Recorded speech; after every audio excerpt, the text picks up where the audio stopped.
নিতাই গৌর সীতারাম প্রেমানন্দে একবার হরি হরি বল। নিতাই গৌর সীতারাম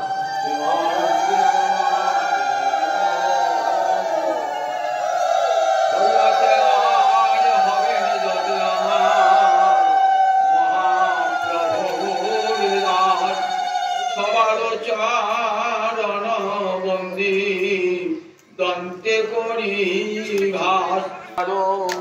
রাধা দামোদর জয় রাধা দামোদর জয় রাধা দামোদর জয় রাধা দামোদর জয় রাধা দামোদর জয় রাধা দামোদর জয় রাধা দামোদর।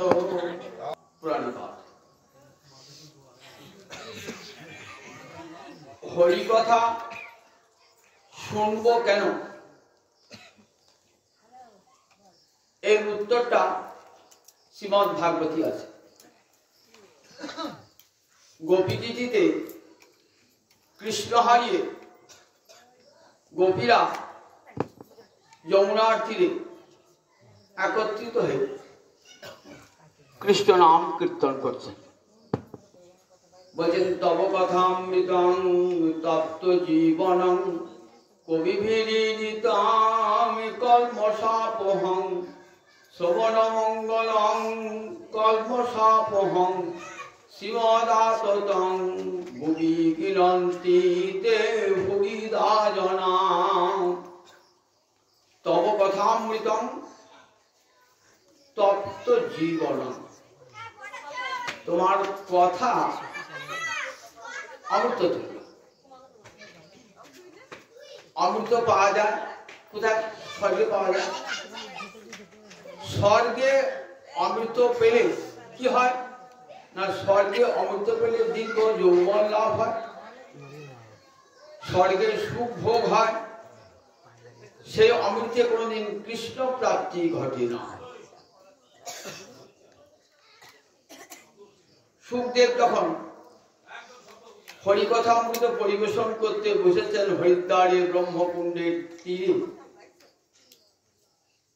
তখন দেবরাজ ইন্দ্র এক ভাণ্ড অমৃত সঙ্গে এক দূতকে পাঠিয়ে দিয়েছেন। বলছেন সুখদেবকে এই অমৃত ভাণ্ড দেবে, তিনি মহারাজ পরীক্ষিতকে অমৃত পান করিয়ে দেবেন, তাহলে মহারাজ পরীক্ষিত আর তক্ষক দংশনে মৃত্যু হবে না। আর ভাগবতামৃত নিয়ে আসবে স্বর্গে, সুখদেবকে স্বর্গে নিয়ে আসবে। সমবেত শত্রুবৃন্দের মধ্যে সব বসেছেন, সেখানে দেবদূতটি এসে বলেছেন, হে মুনিবর, স্বর্গে দেবরাজ ইন্দ্র এই অমৃত ভাণ্ড পাঠিয়েছেন, এটি মহারাজ পরীক্ষিতকে পান করান, তাহলে তার আর মৃত্যু ভয় থাকবে না। আর আপনি চলুন এই কথা মৃত নিয়ে স্বর্গে। সমস্ত শত্রুবৃন্দ উঠে দাঁড়িয়েছেন, উঠে দাঁড়িয়ে বলছেন, আমরা স্বর্গের অমৃত চাই না। মহারাজ পরীক্ষিত বলছে, আমার স্বর্গ অমৃত চাই না, আমি তো আজ কৃষ্ণ কথামৃত শুনবো বলে বসেছি। দেবদূত তুমি ফিরে দাও, ওই অমৃতে আমাদের কোনো প্রয়োজন নাই, কারণ ওই অমৃতে কৃষ্ণ পাদপদ্ম প্রাপ্তি হবে না। মহারাজ পরীক্ষিত চেয়েছেন 7 দিনের মধ্যে যেন আমার কৃষ্ণ চরণ প্রাপ্তি হয়। বলে ওই অমৃত আমি পান করবো, আমি কথামৃত পান করবো জন্য বসেছি। তাহলে দেখুন, স্বর্গের যে অমৃত তাকেও ধিক্কার দান করে এই কৃষ্ণ কথামৃত। কি করে? তপ্ত জীবন, তাপিত জনের জীবন স্বরূপ। হরিকথামৃত কেমন? তপ্তানাং জীবনম। তপ্ত জীবন মানে তপ্তানাং জীবনম। জগতের জীব আমরা প্রত্যেকেই কিন্তু দুঃখ, তাপ, শোক অনুভব করি। মায়ার সংসারে থাকতে গেলে দুঃখ তাপ ভোগ করবো না বললে চলে? জগতে এমন কেউ আছে যে শোক দুঃখ তাপ ভোগ করেন না? ত্রিতাপ জ্বালা প্রত্যেককেই ভোগ করতে হয়। সে ব্রাহ্মণ হোক, চণ্ডাল হোক, রাজা হোক, প্রজা হোক, নর হোক, নারী হোক, প্রত্যেককে সহ্য করতে হয় এই ত্রিতাপ জ্বালা। ত্রিতাপ কি কি? আধি ভৌতিক, আধ্যাত্মিক আর আধি দৈহিক। তিন প্রকার তাপ। তিন প্রকার তাপ আমি সময় ভোগ করতে হয়। আধ্যাত্মিক মানে দেহের এবং মনের যে তাপ দুঃখ, তাকে বলে আধ্যাত্মিক তাপ। দেহ যখন আছে রোগ হবে, রোগের জ্বালা ভোগ করতে হবে। জন্ম থেকে মৃত্যু পর্যন্ত দেহের জ্বালা ভোগ করতে। মায়ের পেটে যখন ছিলাম তখনও জ্বালা ভোগ করেছি। মায়ের পেট থেকে বেরিয়ে আসার পর দেহের নানা রকম পীড়ায় ভুগেছি। আবার মৃত্যুকালে যে জরা বার্ধক্য এলো তখনও কষ্ট ভোগ করছি। একে বলে আধ্যাত্মিক তাপ। আর মনের যে তাপ, দেহের মধ্যে মন বলে একটা বস্তু আছে। একটা খারাপ সংবাদ শুনলে মনটা খারাপ হয়ে গেল, একটা ভালো সংবাদ শুনলে মনটা ভালো হলো। তাহলে সংসারে থাকতে গেলে সবসময় তো ভালো সংবাদ পাবো না, খারাপ সংবাদও পাবো, খারাপ দৃশ্যও দেখবো। তারপরে মনে শত্রুর কাছ থেকে তাপ পাবো, তাহলে মনস্তাপ তো সংসারে পত্নী পুত্র সকলের কাছ থেকে কিছু না কিছু তাপ দুঃখ ভোগ করবো, মনস্তাপ ভোগ করবো। তাহলে দেহের পীড়া এবং মনের যে পীড়া, তার নাম আধ্যাত্মিক তাপ। আধি দৈবিক কাকে বলে? দেবতা থেকে প্রাপ্ত যে তাপ। হঠাৎ ভয়ঙ্কর ঝড়ে আপনার বাড়ি উড়িয়ে গেল, ভূমিকম্পে আপনার নতুন বাড়িটা ধসে পড়ে গেল, বন্যায় আপনার বাড়িটা ধসে পড়ে গেল, এটা আদি দৈবিক দেবতা থেকে প্রাপ্ত তাপ। আর একটা তাপ আছে আধি ভৌতিক। ভূত মানে জীব থেকে। আপনার বাড়ির প্রতিবেশী, আপনার শত্রু নানান ভাবে আপনার উপর অত্যাচার করছে, মামলা মোকদ্দমা করে, তার কাছে দুঃখ পাচ্ছেন। আবার ঘরে আপনার সাপ ঢুকেছে, ভয়ে ঘরে থাকতে পারছেন না। কি ঘরে একটা হিংস্র জন্তু ঢুকে থাকতে পারছেন না, বলে এগুলো হলো আধি ভৌতিক তাপ। এই ত্রিবিধ তাপ জগতের প্রতিটি নরনারীকে ভোগ করতে হয়। সকল বর্ণের, সকল আশ্রমের মানুষকে ভোগ করতে হয়। এই জায়গা থেকে জোড়াবার একটাই উপায় কি না, হরিকথা অমৃত সেবন তপ্ত জীবন। বলে আসুন হরিকথার আসনে যতক্ষণ হরিকথা শুনবেন ততক্ষণ আর মনে কোনো তাপ থাকবে না। আবার এই হরিকথাকে স্মরণ মনন করবেন, দেখবেন জগতের মায়ার কোনো তাপ দুঃখ আপনাকে স্পর্শই করতে পারছে না। অতি কষ্টের, অতি রোগের পীড়াও আপনাকে আর দুঃখ দান করতে পারছে না। অতি মানসিক সন্তাপ, সেও আপনাকে আর পীড়া দান করতে পারছে না। শত্রুর আক্রমণ, সেও আপনাকে আর দুঃখ দান করতে পারছে না। আপনি কৃষ্ণ কথা শ্রবণ করতে করতে আপনার এমন একটি অবস্থায় আপনি পৌঁছে যাবেন যে জগতের কোনো তাপ আপনাকে আর স্পর্শ করবে না। তব কথা অমৃতং তপ্ত জীবনং কবিভিরিতং।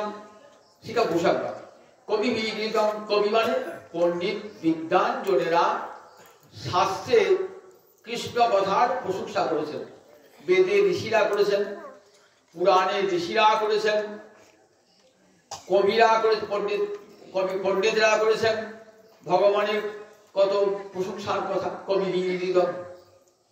বলছেন দেখ, এমন কোন শাস্ত্র নাই যেখানে গোবিন্দের যশ বর্ণিত হয় না। জগতে যে বসে বসে শুনবে সেই বর্ণনা শুনবে, আর মনের সন্তাপ থেকে, দেহের সন্তাপ থেকে মুক্তি প্রাপ্ত হবে। কল্মশাপম বলেন, কলমশ মানে পাপ। পাপ থেকে তো দুঃখ হয়। পাপ দূর করার একটা বড় উপায় হলো হরি কথা শ্রবণ, হরিনাম শ্রবণ, সমস্ত পাপ দূর হয়ে যায়। হরি কথা শুনতে শুনতে অনুতাপ আসে, আমি কত পাপ করেছি, আর সে অনুতাপের আগুনে, অনুশোচনার আগুনে সব পাপ পুড়ে ছাই হয়ে যায়। কর্মসাপহম শ্রবণ মঙ্গলম, শুনলেই মঙ্গল হয়। কোন শাস্ত্র শুনলে মঙ্গল হয়? হয় না। কিন্তু হরিকথা, হরিনাম, ভাগবত শুনলেই কিন্তু মঙ্গল। কেন শুনলে মঙ্গল হয়? বলে নিজের স্বরূপটা জেগে ওঠে। আমি যে নিত্যকালী কৃষ্ণদাস, এই মানব জন্ম যে লাভ করেছি, এই মানব জন্ম তো কৃষ্ণ সেবার জন্য, নিজের ভোগ লালসা প্রবৃত্তি চরিতার্থ করবার জন্য নয়, কৃষ্ণ সেবা করবার জন্য আমার এই সুদুর্লভ মানব জীবন, ভগবানের করুণার দান এই মানব। তাই শুনলে কি হয়? মনের মধ্যে উদয় হয়, ছি ছি করলাম কি আমার জীবনটা, এমন সুন্দর জীবন দিলেন ভগবান। দুটি চক্ষু দিলেন, গোবিন্দ রূপ দর্শন করলাম না, কৃষ্ণ রূপ দর্শন করলাম না, চক্ষু দুটি সার্থকতা কেমন করে হবে? বলেন কৃষ্ণ রূপ দর্শনে দুটি চোখের সার্থকতা।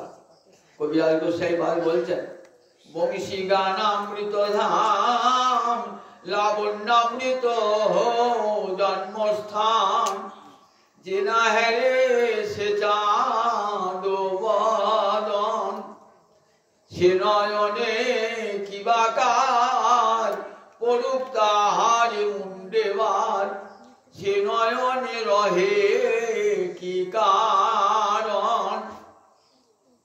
যে নয়ন গোবিন্দ দর্শন করে না, সে নয়ন অন্ধ হয়ে যাওয়াই ভালো। সে নয়নে কি কাজ? যে নয়নে নয়ন দুটি দিয়েছেন গোবিন্দ দর্শন করবার জন্য, গৌর গোবিন্দ দর্শন করলাম না, সে নয়নে কিবা কাজ পড়ুক তার মুন্ডেবার। কৃষ্ণের মধুর বাণী অমৃতের তরঙ্গে, তার প্রবেশ নাহি যে শ্রবণে, কানা করি ছিদ্র সম, জানি হচ্ছে শ্রবণ, তার জন্ম হইল অকারণে। দুটো কান দিয়েছেন কি জন্যে? পরনিন্দা পরচর্চা শুনবার জন্যে, কৃষ্ণ কথা শুনবার জন্য ভগবান দুটি ইন্দ্রিয় দিয়েছেন।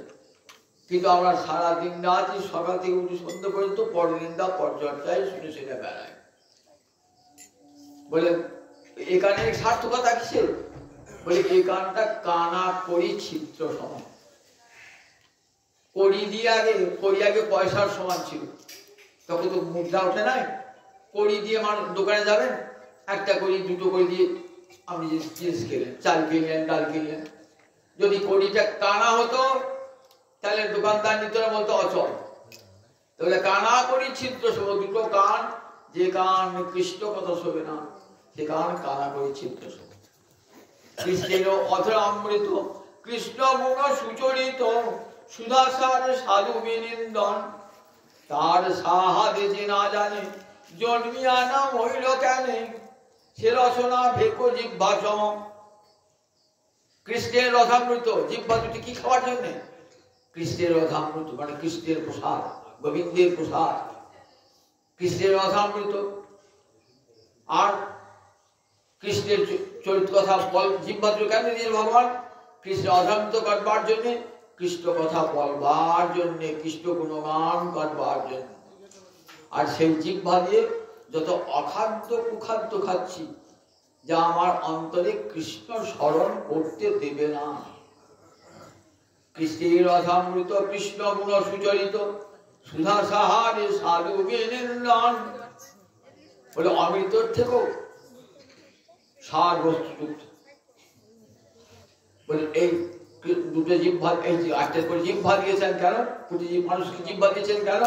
এই জিহ্বা দিয়েছেন এই দুটো জিনিস, কৃষ্ণের রসামৃত আস্বাদন করবার জন্য আর কৃষ্ণ গুণ বর্ণনা করবার জন্য।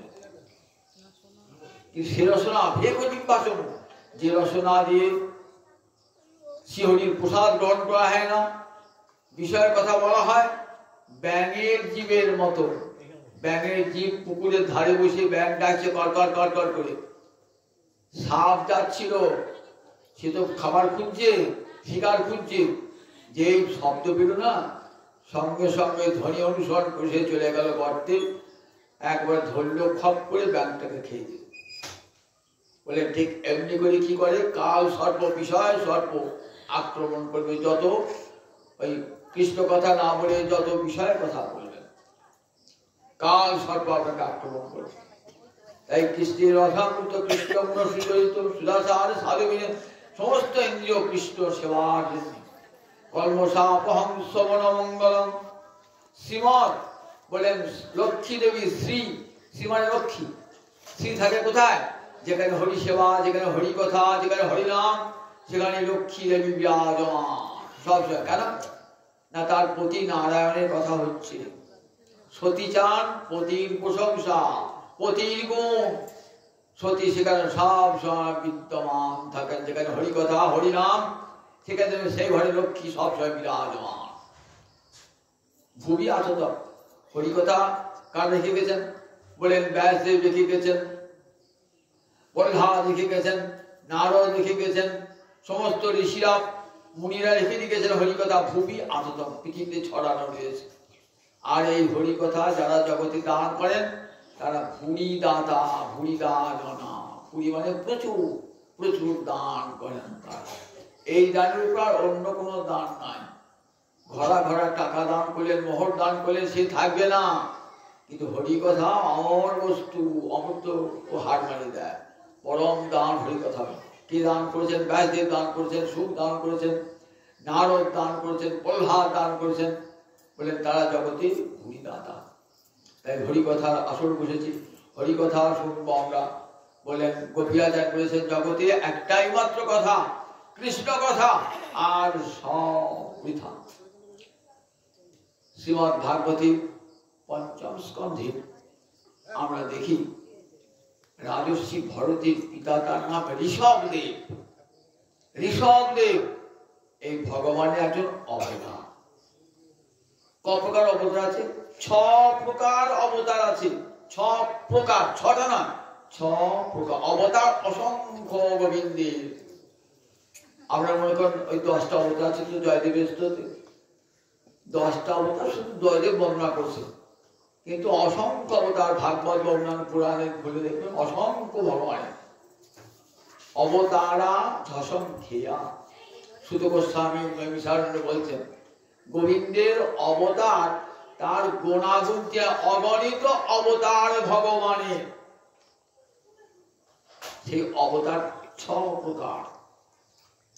1 নম্বর পুরুষ অবতার। পুরুষ অবতার, প্রথম পুরুষ অবতার, দ্বিতীয় পুরুষ অবতার, তৃতীয় পুরুষ অবতার। গুণাবতার ব্রহ্মা বিষ্ণু মহেশ্বর, এদিকে কি বলে? গুণাবতার। এরা এক একটা গুণকে স্বীকার করেছেন, স্বীকার করে ভগবানের সৃষ্টি লীলায় সাহায্য করেছেন।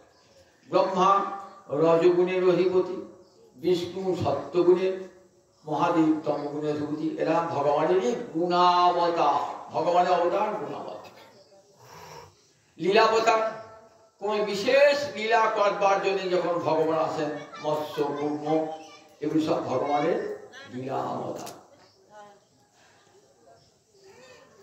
যুগাবতার, যুগ ধর্ম প্রবর্তন করবার জন্য যে ভগবান আসে তাকে বলে যুগাবতার। মন্বন্তর অবতার, 14টা মনু পৃথিবী শাসন করে। একটা মনু চলে যান, তারপর একটা মনু আসে। এই মনু শাসনকালে যত অবতার আছে, 14 জন মনু আছেন, সে একটা করে মনু। অসংখ্য মন্বন্তর অবতার, অসংখ্য অবতার। আর একটা অবতার আছে সপ্তাবেশ অবতার, যার মধ্যে ভক্তি অথবা জ্ঞান শক্তি আবেশ ঘটেছে। যেমন নারদের মধ্যে ভক্তি শক্তির আবেশ ঘটেছে, তাই ভক্তাবেশ অবতার। যেমন ঋষভদেব জ্ঞান শক্তির আবেশ ঘটেছে, তাই ঋষভদেব রাজর্ষি ভরতের পিতা ঋষভদেব একটি অবতার। এই ঋষভদেব তার বড় 100টি সন্তান। প্রথম সন্তানটির নাম রাজর্ষি ভরত। আগে রাজা পরে ঋষি। এই ছেলেটি কেমন গুণের দেখুন। জ্যেষ্ঠ ছেলে তো রাজ্য পায়, তার জ্যেষ্ঠ ছেলে রাজ্য পেয়েছেন, রাজ্য রাজ ঐশ্বর্য লালিত পালিত হয়েছেন কত ভোগে সুখে, কিন্তু এমন অন্তরে দৃঢ় কৃষ্ণানুরাগ, রাজ সুখ ঐশ্বর্য পেয়েও মনের মধ্যে আনন্দ নাই। যৌবন হরিভজন করতে করতে এমন একটি অবস্থা চলে এসেছে, আর ঘরে থাকতে পারলেন না। কি করলেন? সুদুস্তজ দার সুলতান সুহৃদ রাজ্যং হৃদস্পৃশ জহৌ যুবৈব মলবৎ উত্তম শ্লোকলানস। সুদুস্তজ দার সুলতান, যে পত্নীকে ত্যাগ করা যায় না, দার মানে পত্নী, সুত মানে পুত্র, যে পুত্রকে ত্যাগ করা যায় না, কখন? যৌবন বয়সে। যে স্ত্রীকে ত্যাগ করা যায় না, পুত্রকে ত্যাগ করা যায় না, সুদুস্তজ দার সুলতান।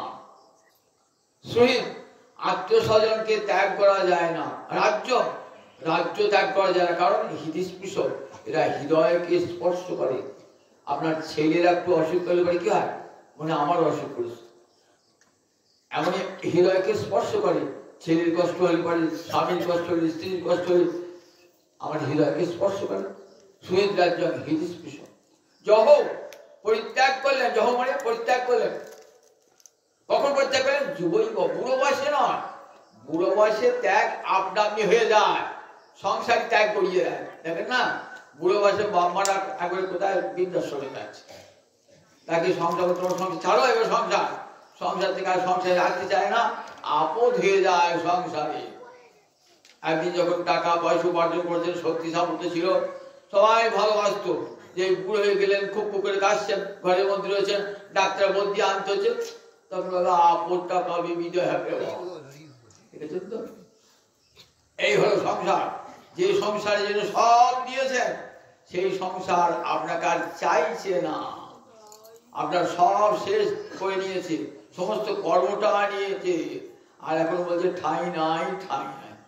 রবীন্দ্রনাথের শোনাতে ঠাঁই নাই, ঠাঁই নাই, সব নিল, বলছে এই সংসারে তোমার আর ঠাঁই নাই, তাই না? তাই সমস্ত কর্মটা আমার নিয়েছে, আমার যা টাকা পয়সা ধন দৌলত সব নিয়েছে। বৃদ্ধ বয়সে যখন আমার অবস্থা মুমূর্ষু, কষ্ট, তখন বলতে তোমার এই সংসার আর ঠাঁই নেই। তাহলে দেখুন, সেই বৃদ্ধ বয়সে দেখেছি ভগবানের সেবার জন্য রেখে দিয়েছি। এমন সুন্দর দুর্লভ মানব জন্মটাকে, মানব জন্ম, সেই মানব জন্মটাকে ব্যর্থ করে আমরা কি করছি? রৌবনে স্ত্রী সান্নিধ্যের অমূল্য সঙ্গী মাতারা হয়েছি, নিজের ভোগলিপ্সায় জীবন কাটিয়েছি। বৃদ্ধ বয়সে যখন আর মুখ দিয়ে হরিকথা বার হবে না, হরিকথা শুনতে বসে পা ঝিনঝিন করবে, কতক্ষণে পাঠটা শেষ হবে, পালাবো, বাড়ি পালাবো।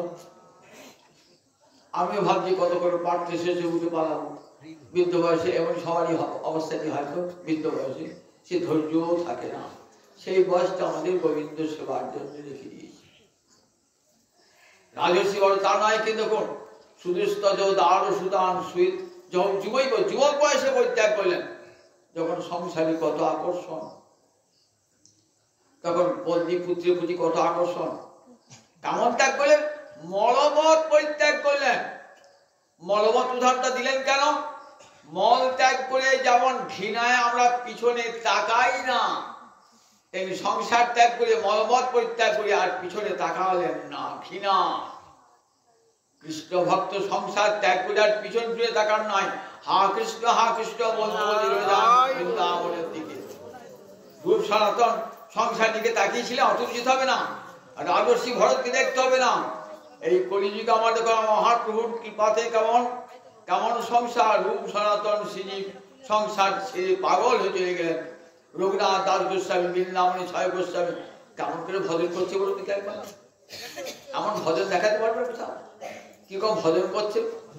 যারা সোনার টাকায় মাইনে পেত, হোসেন সাহেব রাজদরবারে, তারা সব ছেড়ে দিয়ে চলে গেলেন রূপ সনাতন বৃন্দাবনে গিয়ে ঘোল মাঠা চানা, কবু জানা চর্মন, কবু উপবাস, ছেঁড়া কাঁথা, নেড়া মাথা, কানে বহির্বাস, লোকে সুধাইলে বলে উই চৈতন্যের দাস।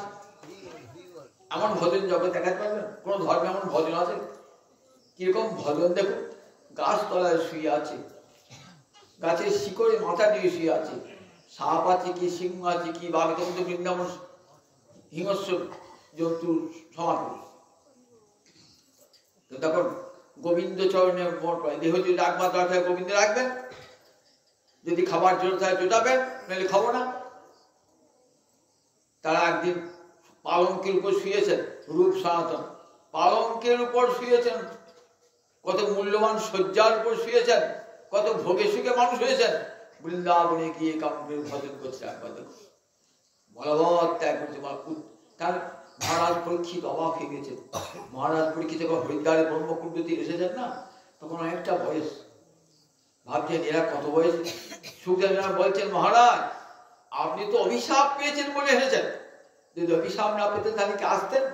অথচ আপনাকে আগে আসা উচিত ছিল, কারণ মায়ের পেটে আপনি গোবিন্দের কৃপা পেয়েছেন। মায়ের পেটে, উত্তরার পেটে কৃপা পেয়েছে, তো গোবিন্দ ঢুকে রক্ষা করেন তাকে। অশ্বত্থামা যখন ব্রহ্মাস্ত্র নিক্ষেপ করছে, তখন ভগবান শ্রীহরি তার মায়ের পেটে ঢুকে তাকে রক্ষা করছে। তুমি তো এসেছো অনেক বয়সে, আর তোমারই বংশের পূর্বপুরুষ রাজর্ষি ভরত যৌবনের সংসার ত্যাগ করলেন, মলম ত্যাগ করলেন। সেই রাজর্ষি ভরত তার জ্যেষ্ঠ পুত্র, বংশের গৌরব বলে উত্তম শ্লোক লালস। উত্তম শ্লোক মানে গোবিন্দ। সেই গোবিন্দের লালসায়, কৃষ্ণ প্রাপ্তির লালসায় সব তুচ্ছ হয়ে গেল, ঘর বাড়ি সংসার পত্নী পুত্র, পাগল হয়ে চলে গেলেন পুরহ আশ্রমে গিয়ে ভগবানকে ভজন করতে লাগলেন।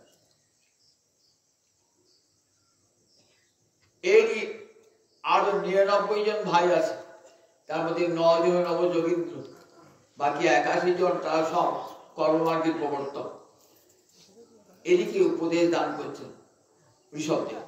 সন্ন্যাসে যাবেন, যাওয়ার পূর্বে পুত্রগণকে উপদেশ দান করছে।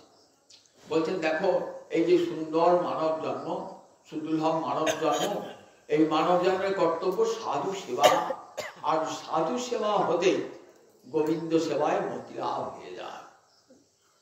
সাধু সঙ্গ মানব জীবনে বলে ক্ষণমীয় সজ্জন সঙ্গতি রেখা ভবতী ভবার নব তরণী নৌকা। আমাদের জীবনে যথার্থ সাধু সঙ্গ হয় না। সাধু সঙ্গ হলে কি আর ভোগে সুখে মত্ত থাকতাম? সাধু সঙ্গ হলে দেখবেন সাধুর কৃপাতে মন গোবিন্দ চরণ আভিলাষী হয়। গঙ্গার চেয়েও সাধু পবিত্র। গঙ্গার পরশৈলে পশ্চাতে পাবন, দর্শনে পবিত্র করো এই তোমার গুণ। দর্শনে, সাধু দর্শন মাত্রেই পবিত্র করে দেয়। সাধুর এমন পবিত্র দর্শন আপনার হৃদয়ের সব পাপ শুষে নেয়, মনটা গোবিন্দের চরণে থেকে যায়। সাধু আমাকে কৃষ্ণ কথা ছাড়া অন্য কোনো কথা শোনাবেন না।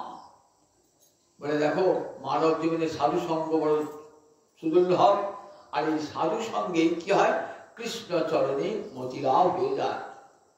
যতদিন পর্যন্ত আমার চরণে যাবৎ প্রীতি ন মই বাসুদেবে ন তাবৎ দেহ যুগের উচ্চতে, ততদিন কিন্তু দেহটা ধ্বংস হবে না, যতক্ষণ পর্যন্ত আমাদের প্রীতি না আসে। দুটো দেহ আছে, একটা সূক্ষ্ম দেহ যে দেখতে পাচ্ছি না, আর বাইরে একটা দেহ স্থূল দেহ, আর একটা দেহ আছে কারণ দেহ, সেটা প্রকৃতির সঙ্গে মিশেই থাকে। তাহলে যখন জীবাত্মার উপরে দুটো দেহ আছে, জীবাত্মার উপরে একটা সূক্ষ্ম দেহ আর একটা স্থূল দেহ। এই দুটো দেহ যখন যতক্ষণ না খসছে ততক্ষণ তো জীবের মুক্তি নাই। যতক্ষণ এই দুটো দেহ থাকছে ততক্ষণ পর্যন্ত জীবের মুক্তি নাই। বলছে কখন এই দুটো দেহ খসে যাবে? যাবৎ প্রীতি নময়ী বাসুদেবী, যতক্ষণ আমাতে ভালোবাসা না জন্মাচ্ছে। যাবৎ প্রীতি, আমাতে ভালোবাসা জন্মানোর সময় কি হয়? এই স্থূল দেহটাও খসে যায়, সূক্ষ্ম দেহটাও খসে যায়। তখন জীব আমার কাছেই চলে আসে, আমার কাছেই চলে আসে। ভগবানের দান আবার ভগবানের কাছেই চলে যায়। এই স্থূল দেহটা সূক্ষ্ম দেহ কার দান? প্রকৃতির দান, মায়ের দান। এই দেহটা মায়ের কাছে থেকে গেল। আমার দেহের যেটা ক্ষিতি, অপ, তেজ, মরুদ্গম, এটা কার কাছ পেয়েছি? প্রকৃতি মায়ের কাছ থেকে পেয়েছি। আমি যখন মরে যাবো তখন কি হবে? আমার যেটা মাটি অংশ মাটি চলে যাবে, জল অংশ জলে চলে যাবে, অগ্নি অংশ তেজ অংশ তেজ অগ্নি চলে যাবে, বায়ু অংশ বায়ুতে চলে যাবে, যেমন আকাশ অংশ আকাশে চলে যাবে। তাহলে পঞ্চভূত মায়ের সঙ্গে মিশে গেল, মায়ের দেহটা মাটি দিয়ে চলে গেলাম।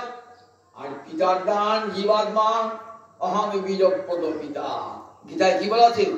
মম জনি মহৎ ব্রহ্ম, বলে প্রকৃতি হলো আমার জনি, আর আমি হলাম বীজপদ পিতা। তাহলে এই জীবাত্মাটি পিতার দান, এটি পিতার কাছে চলে, ভগবানের কাছে চলে যাবে। কখন যাবে? এই দুটো দেহ যখন ধ্বংস হবে, এই স্থূল দেহটা আর ভিতরটা সূক্ষ্ম দেহটা। সূক্ষ্ম দেহটা যায় না যতদিন পর্যন্ত মুক্তি না হচ্ছে, একটার পর একটা সূক্ষ্ম দেহ, আর সূক্ষ্ম দেহকে আবার স্থূল দেহ ধারণ করতে হয়। এবার যাবৎ প্রীতি নাম দেবী। শোনো পুত্রগণ, সাধু সঙ্গ থেকে গুরু কৃপা লাভ হয়। এমন গুরু কৃপা লাভ হবে যে তোমাকে মৃত্যুর হাত থেকে বাঁচাবে। গুরু ন সস্যাৎ, স্বজন ন সস্যাৎ,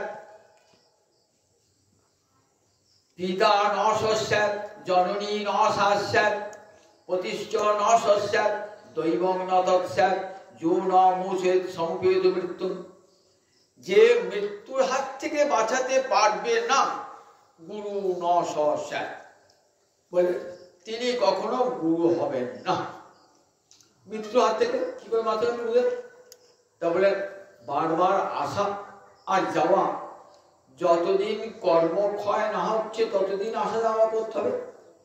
গুরু আমাকে এমন উপদেশ দেবেন যাতে আমার কর্মক্ষয় হয়ে যায়, আমাকে আর এই পৃথিবীতে মায়ের গর্ভে আসতে না হয়, তাহলে আর মৃত্যুকে বরণ করতে হবে না।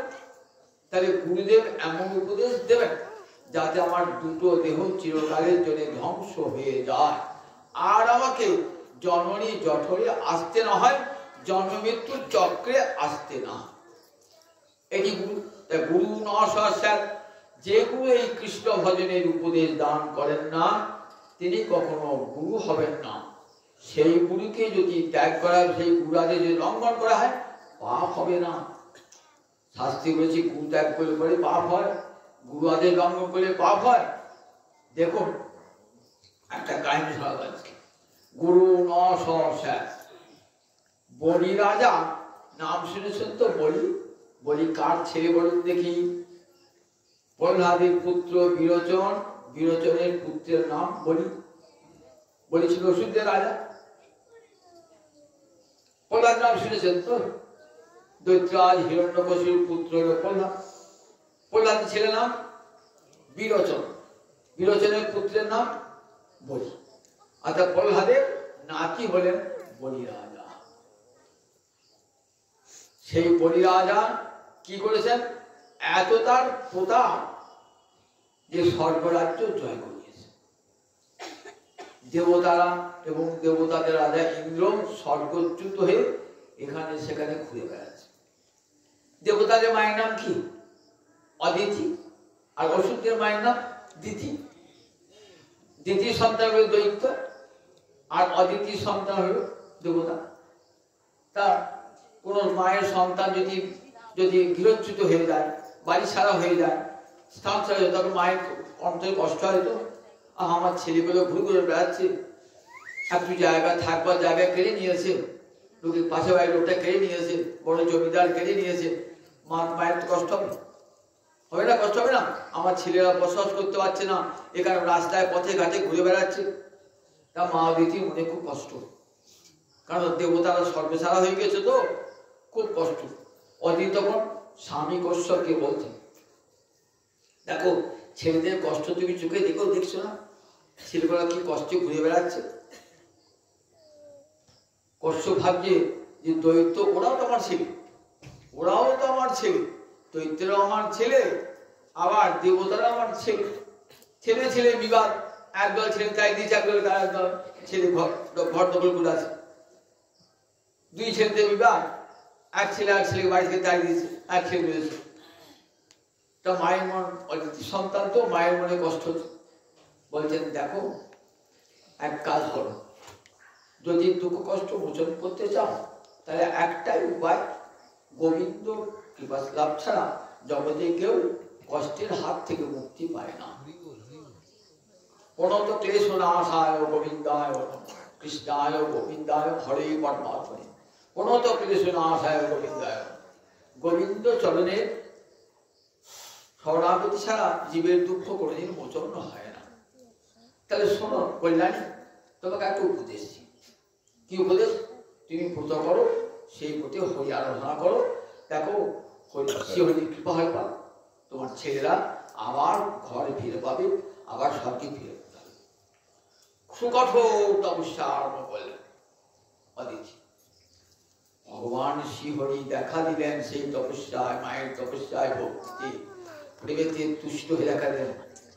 বললেন, শোন কল্যাণী, আমি তোরই পুত্র হয়ে জন্মাবো, যথাকালে পুত্র হয়ে জন্মাবো, আবার তোর পুত্রকে স্বর্গরাজ্য ফিরিয়ে দেবো, কিছুদিন অপেক্ষা কর।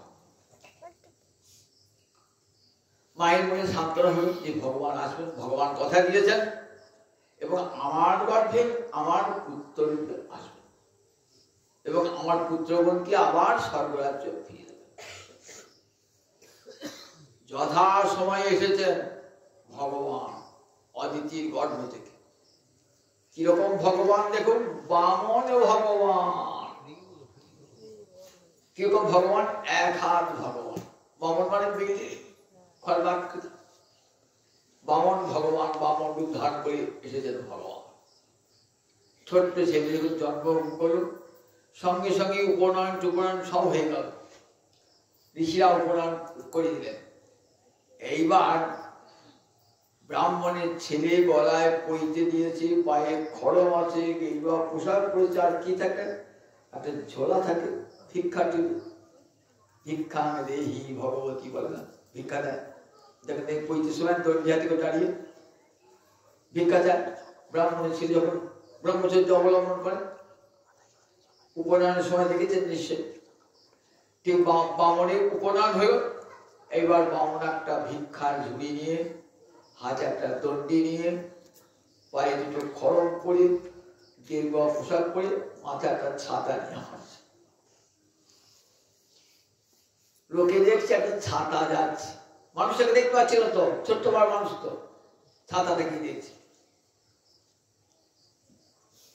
কোথায় যাচ্ছে না, বলি রাজাটা যজ্ঞ করেছে। বলি রাজা, বলি কথা বলো তো, বলি হলেন প্রহ্লাদের নাতি, যজ্ঞ করেছে। যজ্ঞটার নাম বিশ্বজিৎ যজ্ঞ।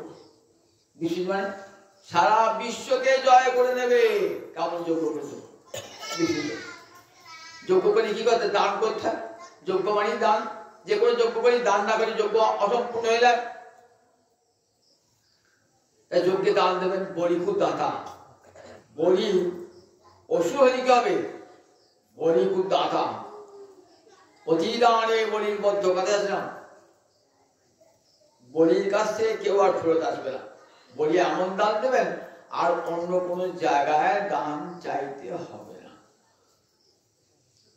বলির কাছে এসেছেন ভগবান। সুখদেব বলছেন, মহারাজ আজ চলল কেন জানো? বামন ভগবান আজ ভক্তের সঙ্গে ছলনা করবে। ছলয়সী বিক্রমণে বলি অদ্ভুত বামন, পদনখ নীর জন্মচন পাবন, কেশব ধৃত বামন রূপ, জয় জগদীশ হরি। ছলয়সী বিক্রমণে বলি অদ্ভুত বামন। আর ছলনা করবেন ভগবান, ছলনাময় ভগবান। ছলনা করবার জন্য চলেছেন। বলি কোথায় যাচ্ছেন? বলি যজ্ঞে যাচ্ছেন।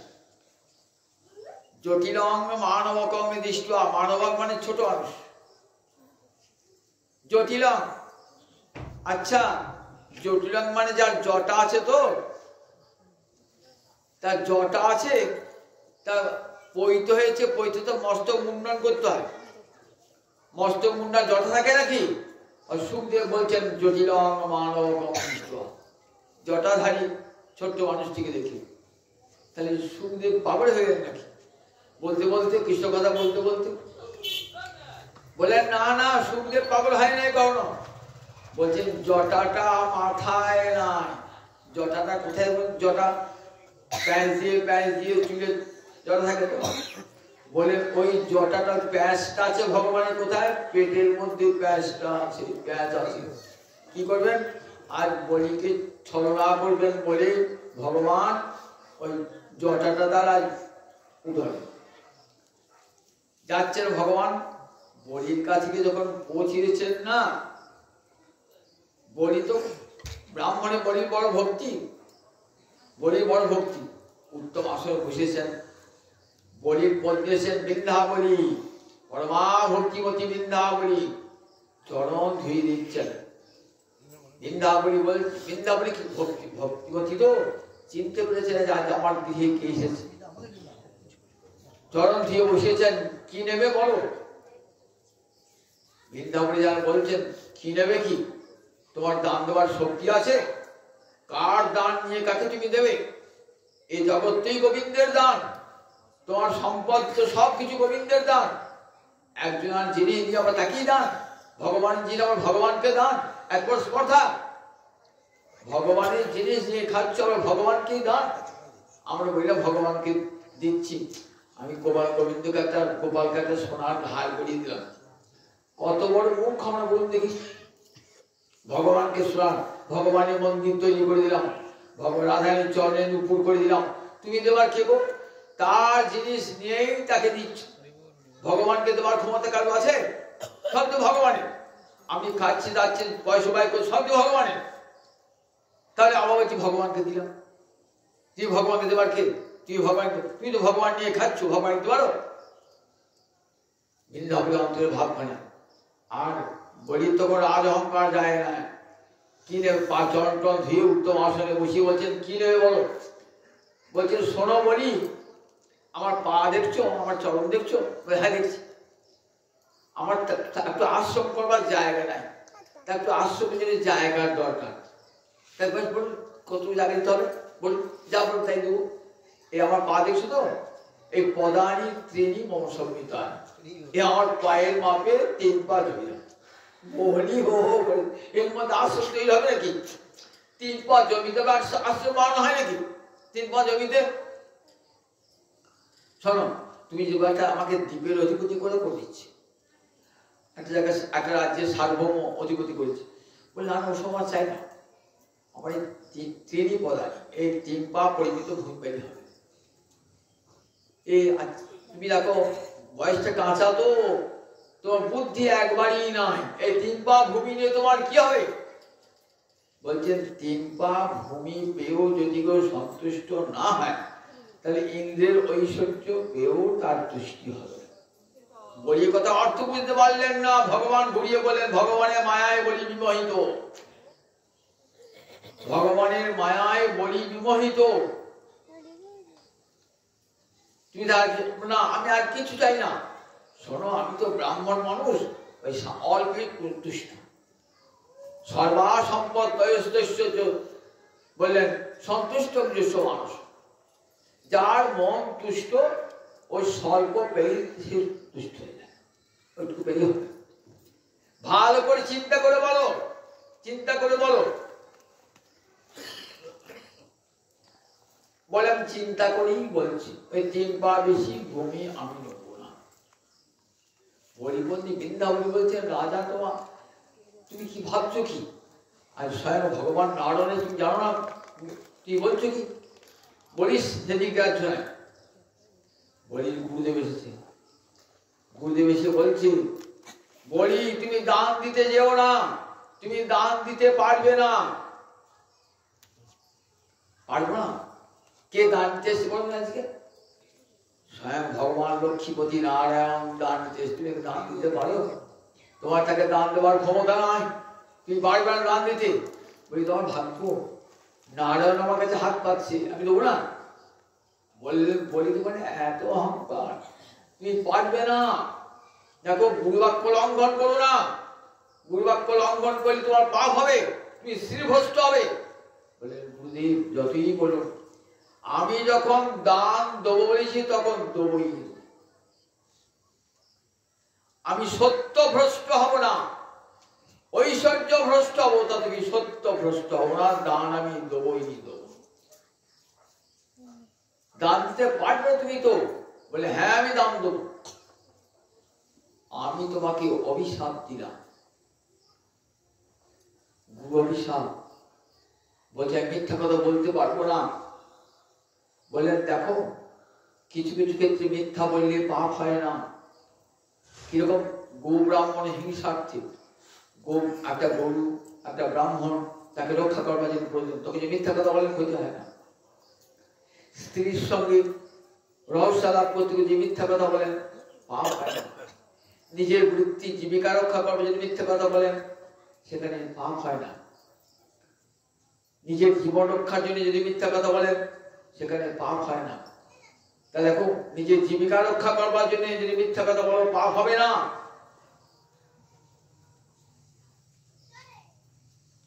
পাপ হবে না। বললেন না, তথাপি গুরুদেব আপনার কথা মানতে পারলাম না। মানবে না আমার কথা? ঠিক আছে, আমি তোমাকে অভিশাপ দিয়ে গেলাম, নিশ্চয় ভ্রষ্ট। তথাপি গুরুদেব ছাড়ছে না, শিষ্যের মঙ্গল করতে হবে তো। দান করবার তুমি কি কথা আত্মন করছে? ওম বিষ্ণু ওম বিষ্ণু ওম তৎ বিষ্ণু পরমং পদং সদা পশ্যন্তি সুরয়তি বিব চক্ষুরাতত। যে কোনো পুণ্যকর্ম করবে কি তা আত্মন করতে না। এসে পুরীতে বলেন একটু জল নেন, মুসুরি দানার পরিমাণ একটু জল নিয়ে ছোট করে ঠিকই বলতে হয় ওম বিষ্ণু ওম তৎ বিষ্ণু পরমং পদং সদা পশ্যন্তি সুরয়তি বিব চক্ষুরাতত। যখন পাত্র থেকে জলটা নেবেন না, সে নলের মুখে ঢুকেছে, গুরুদেব ঢুকেছে, শুক্রাচার্য তো নলের মুখে ঢুকেছে যাতে জলটা না পড়ে। বলি ভাবছি জলটা বাড়ছে না কেন? তখন বলি একটা তৃণে খোঁচা দিয়েছে। শুক্রাচার্য বলি গুরুদেব নাম কি? শুক্রাচার্য। দেবতাদের গুরু বৃহস্পতি, ওষুধের গুরু শুক্রাচার্য। খোঁচাতে শুক্রাচার্য একটা চোখ কানা হয়ে গেল। সেটা শুক্রাচার্য একটা চোখ কানা, একটা চোখ কানা, শুক্রাচার্য চোখে দেখতে পায় না। গুরুদেব চলে গেলেন, ক্রুদ্ধ হয়ে চলে গেলেন। তাহলে তো গুরু অভিশাপ লাগবে। গুরু অভিশাপ দিলেন তো তুমি দান দিতে যেও না। দেখো, আর বলির অন্তরিচ্ছা আমি দান দিয়ে গোবিন্দকে তুষ্ট করবই, তাহলে বলি কৃষ্ণ ভজন করবেন। কিন্তু গুরুদেব তার বাধক হয়েছে, শুনলেন না। তখন দান দাও। বলি রাজ্য কোথায়? উপরে একবারে ব্রহ্মলোক পর্যন্ত, উপরে সপ্তলোক আর নিচে সপ্তলোক, 14 ভুবন দখল করে আছে। একটা পা চলে গেল, বিরাট পা একবারে ব্রহ্মলোক পর্যন্ত চলে গেল। ব্রহ্মলোক পর্যন্ত গেল, একবারে ব্রহ্মা কমণ্ডলী দিয়ে চরণ ধুয়ে নিচ্ছে। কমণ্ডলীতে জল পড়ছে, ব্রহ্মা চরণ ঝুঁকে ব্রহ্মলোকে। আর একটা চরণ কোথায় যেগুলো একবারে পাতালে রসাতলে। আত্মবলি রাজত্ব নাই, দু পায়ে দিছে সেরকম পেটটা এমন করে বিশাল করেছেন না, গোটা অন্তরিক্ষ আকাশটা সব জুড়ে গেল। আর একটা পা বেরিয়েছে, 3 পা ভুগিয়েছে তো, কোথা থেকে নাভি থেকে আর একটা পা বেরিয়েছে। কোথায় রাখবো বলি পাটা? তুমি যে 3 পা ভুগি দেবো বললে, পাটা রাখবো কোথায়? জায়গা দাও। তুমি যে বললে আমি সত্যভ্রষ্ট হবো না, দেখো তুমি সত্যভ্রষ্ট হও কিনা, এত অহংকার তোমার। বললেন প্রভু সত্যভ্রষ্ট আমি হবো না, কিন্তু বলেছি। দেখো তুমি সত্যভ্রষ্ট হয়েছিল, একবার দেখো কি করে সত্যভ্রষ্ট হলাম। যখন আমাকে দান চেয়েছিলে তখন তোমার এত বড় পা ছিল, তোমার এত বড় পা ছিল কি? তবে তো এইটুকু পা ছিল, তাই বলেছিলাম দান দেবো। এত বড় পা দেখলে কি দান দেবো বলতাম? আমি তোমাকে আমাকে এইটুকু চরণ দেখেছিল, এইটুকু চরণ, ওই চরণ দান দেবো বলেছিলাম। এত বড় চরণ দিতে পারি, দান দিতে পারি? তবে দেবো আমি, তবু আমি মনে মনে ভাবছি। বৃন্দাবন এসে বলছেন এত অহংকার রাজা, মাথাটা উঁচু করে এখনো আছো গোবিন্দের কাছে, এখনো মাথাটা উঁচু করে আছো। দেখবে ভক্তমালে এই বৃন্দাবনে একটা চরিত্র আছে, বৃন্দাবনী পরমা ভক্তি। অসুরের বন্ধু হলে কি হবে? পরমা ভক্তিমতী। যেমন কালিয়নাগের পত্নী পরমা ভক্তিমতী, যখন কালিয়নাগ নাচছেন গোবিন্দের মাথা গোবিন্দ যখন কালীর আগে মাথা রাখছেন না, মুখ দিয়ে রক্ত বার হচ্ছে, মণি করে ঠিক পড়ছে, তখন সুবলা পরমা ভক্তিবতী এসেছেন, এসে গোবিন্দকে স্তব করছে। বলছেন গোবিন্দ যে চরণ রক্ষী দেবেও পায় না, আর সেই চরণ আমার স্বামী কি করেছিল, আমার স্বামী তোমার সেই চরণ পেল, কত ভাগ্য তোমার চরণ। ব্রহ্মারী দেবগণ তোমার এই চরণের ছায়া দেখে, আর আমার এমন পাপিষ্ঠ স্বামী তোমার চরণ মাথায়। তাই বৃন্দাবনীও পরমা ভক্তিমতী বৃন্দাবনী এখনো মাথাটা নিচু করতে পারছো না। বলছেন চিন্তা করছেন, মনে ভাবছেন যে চরণটা দাও, আমি চরণটা রাখবো কোথায়, আর তোমার জায়গা নাই। বলি তখন মনে ভাবছেন যে আমি আমার এই মাথার বুদ্ধি খাটিয়ে এই সম্পদ করেছি, তো মাথার বুদ্ধি খাটিয়ে, তাহলে আমার ধনের চেয়ে আমার এই মাথাটা বড়। তখন বলি কি করলেন, বলি চিন্তা করে নয়ন জলে ভাসতে ভাসতে বলছেন আমি মাথা পেতে দিলাম হে তোমার চরণ শিরে ধরিব রে, আমি মাথা পেতে দিলাম হে তোমার চরণ শিরে ধরিব রে, আমি মাথা পেতে দিলাম হে দাও দাও তোমার অভয় আমার এই মাথায় দাও দাও তোমার অভয় চরণ শিববীর্তি বাঞ্ছিত চরণ দাও দাও তোমার ওই রাঙা চরণ ওই ব্রহ্মাদি বন্দিত চরণ দাও দাও শিরে তোমার রাঙা চরণ কোমলা সে বিত চরণ দাও দাও শিরে রাঙা চরণ আমার জীবনে ধন্য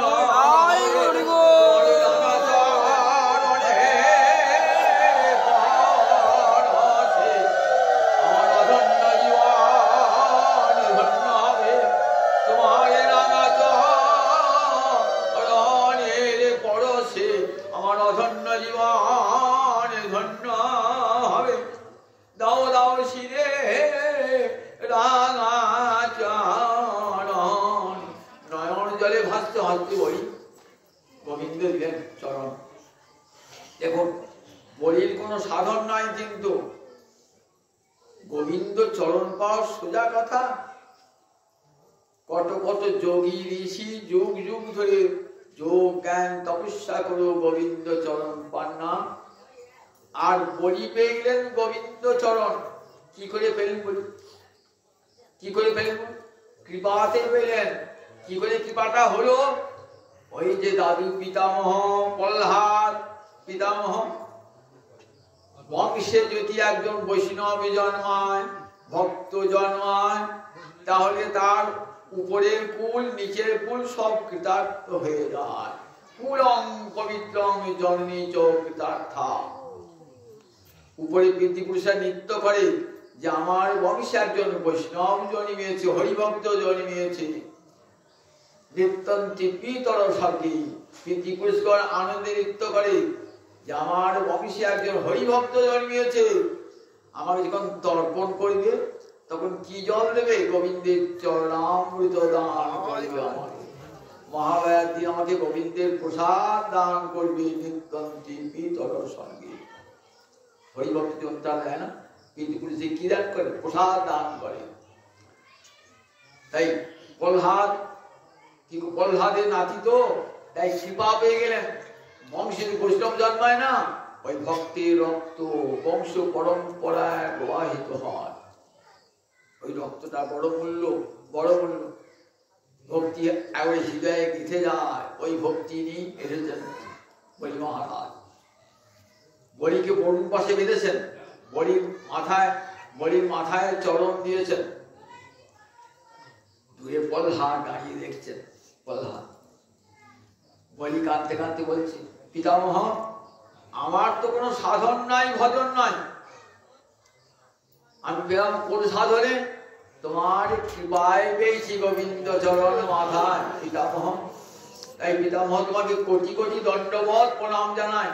আমি তো বদ্ধ অবস্থায় রয়েছি, বলির বদ্ধ, আমাকে গরুর পাশে বেঁধেছে, আমি তো গিয়ে তোমাকে প্রণাম করতে পারছি না। আর প্রহ্লাদের কি আনন্দ, প্রভু তোমার এত করুণা, অসুর আমার নাতি অসুর, তাকে তোমার এত কৃপা প্রভু, দেবতা কোন কৃপা পায় না আর অসুর কৃপা পায়। ভগবানের কাছে দেবতা অসুর বলে কোনো পার্থক্য নাই। তিনি দেবতাকেও কৃপা করেন, অসুরকেও কৃপা করেন, ব্রাহ্মণকেও কৃপা করেন, চণ্ডালকেও কৃপা করেন, নরকেও কৃপা করেন, নারীকেও কৃপা করেন, পাপিষ্ঠকেও কৃপা করেন, পুণ্যবানকেও কৃপা করেন। ভগবানের কাছে কোনো বিচার আছে নাকি? তাই দেখুন বলি অসুরকে জন্মেছেন, বলির প্রতি কৃপা হয়ে গেল, ভগবানের কৃপা হয়ে গেল। কেমন কৃপা হলো? একবারে কোথাও যাও বলি, কোথায় নিয়ে গেলেন? সুতলে, নিচে 7টা তল আছে তো, তবে সুতল একটা তল, বলি এইখানে তুমি রাজত্ব করো, তোমাকে কোনো চিন্তা করতে হবে না, এই রাজ্য রক্ষার ভার আমার, ভগবানের রাজ্য রক্ষার ভার আমার। কি করে রাজ্য রক্ষার ভার? বলে আমি দাঁড়িয়ে থাকবো, প্রহরী রূপে দাঁড়িয়ে। দেখেছেন এত আনুগত্য ভগবান, বলছে আমি দাঁড়িয়ে অস্ত্র ধারণ করে তোমার দাঁড়িয়ে থাকবো, যাতে তোমার কেউ আক্রমণ করতে না পারে তোমার। ভগবান বলির দাঁড়ে প্রহরী হয়ে রইলেন, বলিরাজ কৃতকৃতার্থ হয়ে গেল।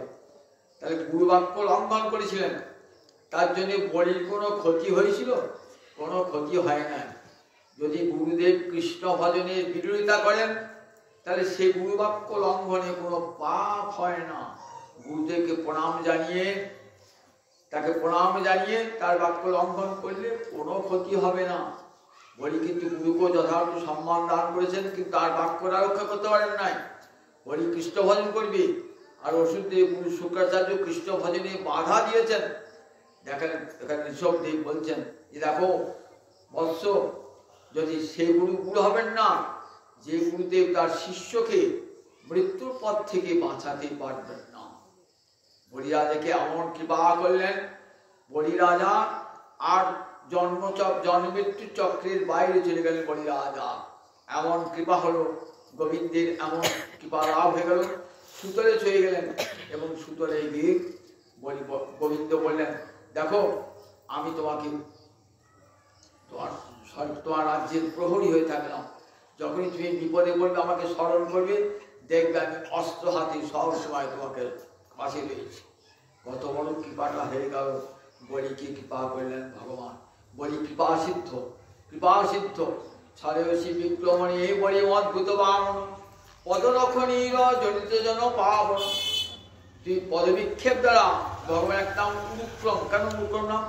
উরু মানে বিশাল, ক্রম মানে পদবিক্ষেপ। বলিকে কৃপা করার পাশে ভগবান বড় বড় চরণ দেখেছিলেন, তাই উরুক্রম ভগবানের নাম। বলছি ছড়েয়সী বিক্রমণী বলি অদ্ভুত বামন, অদ্ভুত বামন রূপ ধারণ করে তুমি বলির সঙ্গে ছলনা করেছে, ছলনা তাকে কৃপা করেছিলি প্রভু। পদনখনীর জনিত জন পাবন, তোমার পায়ের নখের জলেতে জগৎ পবিত্র হয়ে যায়।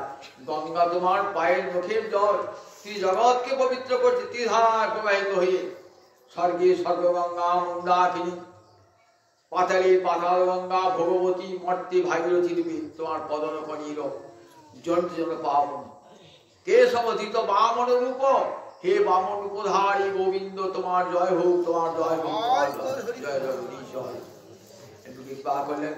দেখুন এই যে ভক্তি মহারানী শৈলিনী, ও কোথায় যে কার প্রতি কৃপা হয় কেউ বলতে পারে না। এই ভক্তি তো আমার মহাপ্রভুর দান। বলেন কলিযুগে আর কোনো সাধন নাই, হরিভক্তির মতো আর কোনো সাধন নাই। বললেন ভক্ত সঙ্গে বসে ভাগবতী কথা শোনো, হরিভক্তি জন্মাবে।